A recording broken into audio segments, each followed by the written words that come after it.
evler de çek, sonra yolu çek. Bax burada qonşular yaşayır. Bax qonşuların yoludur bura. Bura bizim yolumuzdur. Yolumuzu bağlayır. Yolumuzu bağlayıb bax belə bir qalmışıq burada. Buranı hörüb, Yolumuzun altından kesilir. Hansı ölkədə yaşayır? Azərbaycan Respublikası deyil bura. bax buranı hörüb bizim yolumuzu kəsibdir. Bizə buradan yol vermək istəyir. Buradan nə pacanı keçər, nə bir şey keçər. İstəmirik qardaş, bu yolu Ha, istəmirik. bu yolu biz istər. Bizim köhnə yolumuz bax buradan olubdur. Oranı da hörübdür.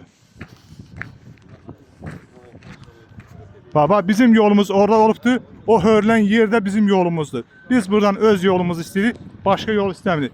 Qonşular siz də sözünüzü deyin. Düz qardaş, düz.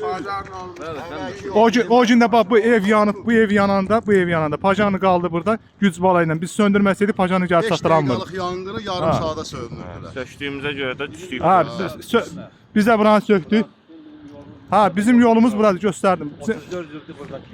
93-dən biz burada yaşayırıq. Yolumuz da buradır. Düz. Biz istəyirik ki, həmən bərpa olsun yolumuz. Hemen Ha bizə dar yolu verməsinlər.